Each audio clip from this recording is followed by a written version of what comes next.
जब भगवान की मर्जी के बिना एक पत्ता तक नहीं हिलता, तो फिर कर्म क्यों? क्यों हम कर्म करने पे विश्वास रखते हैं? जब उनके उनके मर्जी के बिना एक पत्ता तक नहीं हिल सकता है, तो फिर क्या अच्छा, क्या बुरा, क्या अच्छा कर्म, क्यों बुरा कर्म, इसमें क्या फ़र्क है, क्या अंतर है? चलिए, इसको आज हम एक छोटी-सी कहानी के ज़रिए समझते हैं। एक गुरु के 2 शिष्य हुआ करते थे।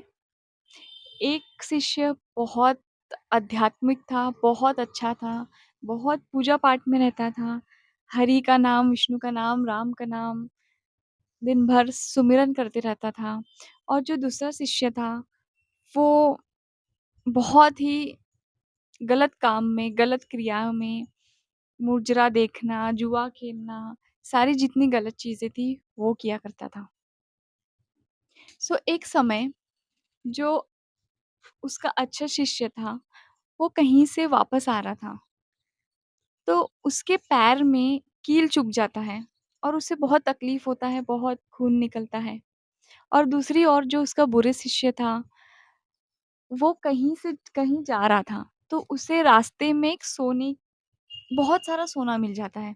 वो देख के वो बहुत खुश हो जाता है और बौखला उठता है कि अरे! ये मुझे क्या हुआ? ये मुझे क्या मिला? और इधर-उधर देखता है, आगे-पीछे देखता है, उसे कोई नहीं दिखता। वो सोना इकट्ठा करता है और अपने घर को खुश होते हुए चला जाता है।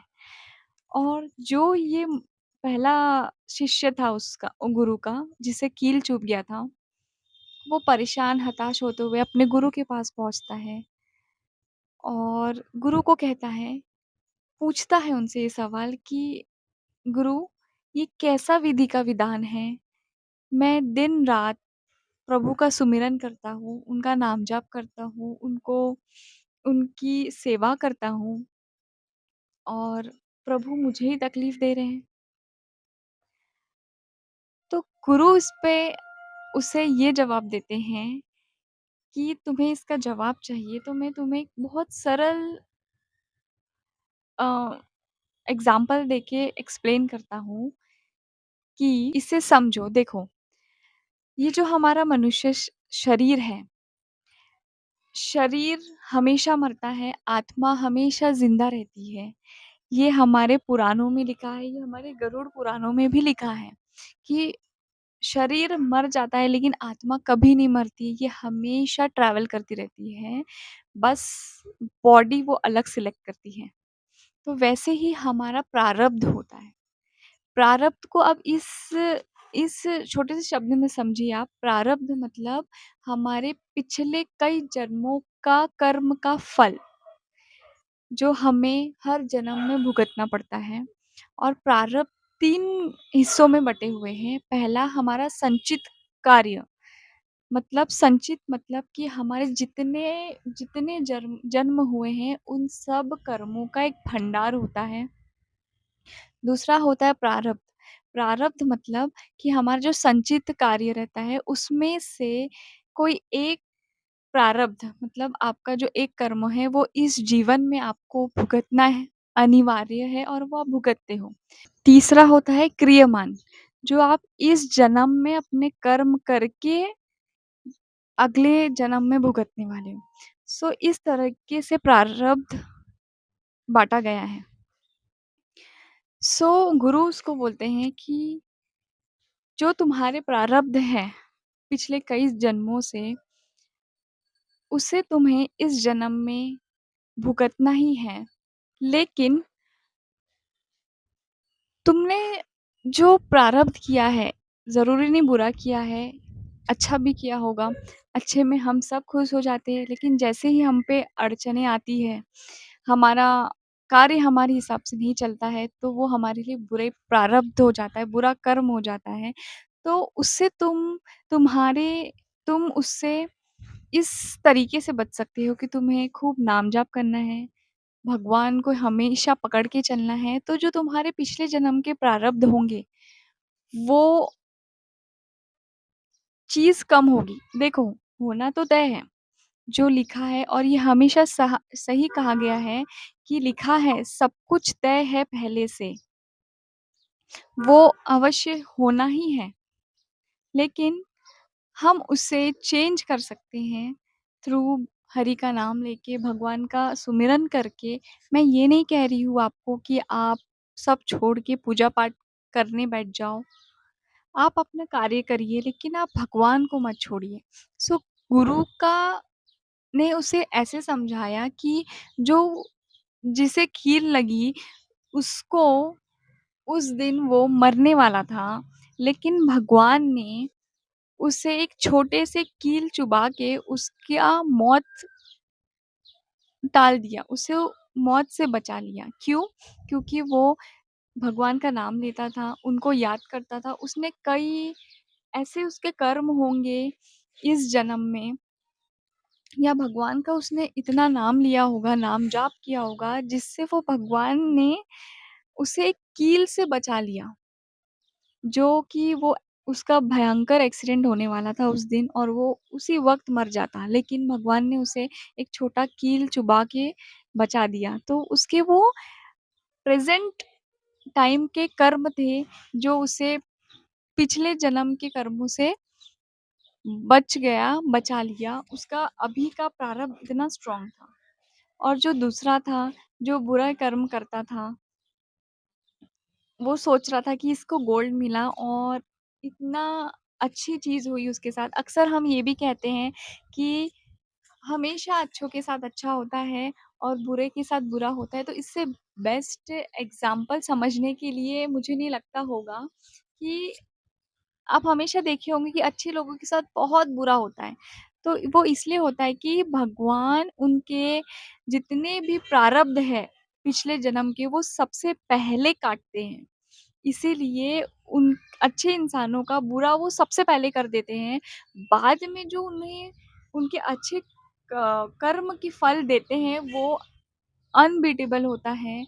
और बोलते हैं ना, भगवान देते हैं तो छप्पड़ फाड़ के देते हैं, उसका कोई मैच नहीं होता। इसलिए अच्छे लोगों के साथ हमें दिखता है कि हमेशा बुरा होता है, वो इसलिए होता है कि उनके बुरे कर्म पहले कट रहे होते हैं, बाद में उनके साथ जो अच्छा होता है वो मैच नहीं कर पाता है। और जो बुरे लोग होते हैं उनके साथ हमें दिखता है कि सब कुछ अच्छा होता है, लेकिन उनके पहले अच्छे कर्म कट रहे होते हैं। क्या पता उन्होंने पूर्व पूर्व जन्म में कोई बहुत अच्छा कार्य किया होगा, सो वो उन्हें अभी मिल रहा है। और लेकिन आगे जाके वो अपने वर्तमान कर्म से क्या भुगतने वाला है वो हमें नहीं पता है, क्योंकि वो वक़्त सबका आता है। कर्म किसी को बख्शता नहीं है, वो वक़्त सबका आता है। हम नहीं देख रहे कि आगे वो क्या भोगने वाला है। सो गुरु ने उसे ये समझाया कि जिसे सोना मिला था, उसका कल आगे जाके राज्य अभिषेक होने वाला था, कोई देश का वो राजा बनने वाला था। लेकिन उसके कर्म इतने भयंकर रहे कि भगवान उससे अप्रसन्न होके उससे छोटा-सा सोने का तोहफ़ा देके सल्टा दिए कि ये ले, तू ये रह के खुश रह।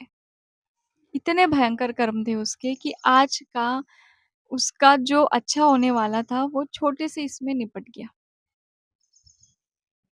सो हमें इससे ये सीख मिलती है कि आप अपने कर्मों को लेके बहुत बहुत सतर्क रहिए। अगर आप पे कोई चिल्ला भी रहा है ना, तो वो उसके कर्म हैं। आप उस पे कैसे रिएक्ट करते हो, ये आपका अच्छा या बुरा कर्म होगा आगे जाके। अगर आप पे कोई चिल्ला रहा है, तो इसमें आपकी गलती नहीं है। आप क्या रिएक्ट कर रहे हो, ये बहुत डिपेंड करता है और ये आपका कर्म बनता है कि आप कैसे उस पे रिएक्ट करते हो।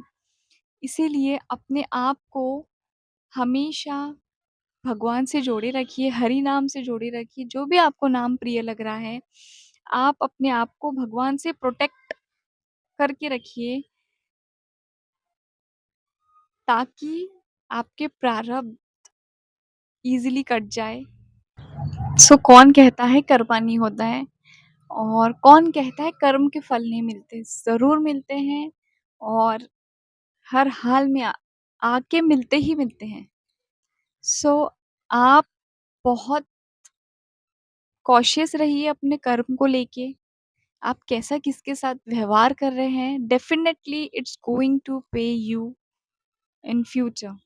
It's going to pay you, I am telling you कि आपको उसका हिसाब ज़रूर मिलेगा। चाहे वो आप अच्छा कर रहे हो या बुरा कर रहे हो। अपने साथ लॉयल रहिए, दूसरों के साथ भी लॉयल रहिए। आपके इंटेंशंस प्योर रखिए। मैंने स्टार्टिंग में कहा कि मैं ये नहीं बोल रही हूँ कि सब छोड़ के आप पूजा-पाठ करिए और पूजा-पाठ ही भगवान का भक्ति करना होता है, नहीं, इसमें बहुत डिफ़रेंस है। आप सिर्फ़ नाम-जाप भी किए ना, सो वो इतना पावरफुल है। और ऐसा कहा भी गया है कि कलयुग के टाइम में भगवान का नाम सबसे बड़ा है अगर आपकी इंटेंशंस प्योर हैं।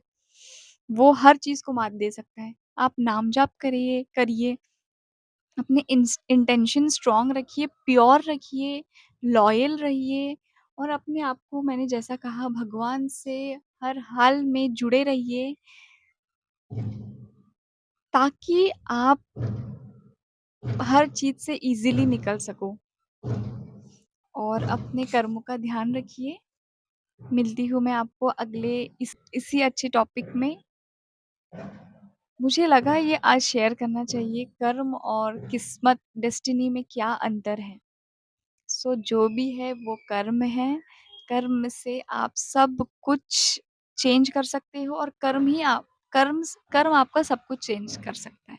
सो be cautious about your karmas and अच्छे कर्म करते रहिए, अपना ध्यान रखिए। मिलती हूँ मैं आपको अगले व्लॉग में। राधे राधे।